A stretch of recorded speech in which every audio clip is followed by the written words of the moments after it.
আপনার ফোনের password automatically মিনিটে মিনিটে আপনি পরিবর্তন করতে পারবেন। এই কাজটা কিন্তু আপনারা 99% লোক কিন্তু জানেন না। সেটা কিভাবে করবেন আমি আপনাদেরকে দেখিয়ে দিচ্ছি। অবশ্যই পেজটিকে ফলো করে রাখবেন, ভিডিওটি শেয়ার করে দিয়ে অন্যকে দেখার সুযোগ করে দিবেন। শুরুতে আপনারা চলে যাবেন গুগল প্লে স্টোরে, এরপর এখান থেকে সার্চ বার যাবেন এবং সার্চ বারে গিয়ে সার্চ করবেন স্ক্রিন লক টাইম পাসওয়ার্ড, এটা লিখে সার্চ করে দিবেন। দেন এখান থেকে এই অ্যাপ্লিকেশনটাকে ইনস্টল করে ফেলবেন। ইনস্টল করার পর এখান থেকে ওপেনে ক্লিক করে দিবেন। এরপর এখান থেকে গ্র্যান্ড পারমিশন এই অপশনে ক্লিক করে বেশ কিছু পারমিশন চাইবে, সেগুলো দিয়ে দিবেন।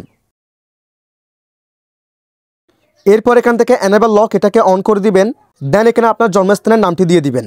এরপর এখানে সেভে ক্লিক করে দিবেন। ওকে, আপনার কাজ শেষ। এখন আপনার ফোনের পাসওয়ার্ড হবে আপনার ফোনের টাইম। এখন দেখেন বাজে 5টা 13, সেক্ষেত্রে আমরা এখানে প্রেস করব 0513। দেখেন লকটা কিন্তু খুলে গেছে। এখন বাজে 5টা 14, সেক্ষেত্রে আমাদের পাসওয়ার্ড হবে 0514। দেখেন খুলে গেছে। এইভাবে আপনার ফোনে যে টাইমটা সেই টাইমটা হবে আপনার ফোনের পাসওয়ার্ড। আর এইভাবে প্রত্যেক মিনিটে মিনিটে আপনার ফোনের পাসওয়ার্ড চেঞ্জ হবে। That's it.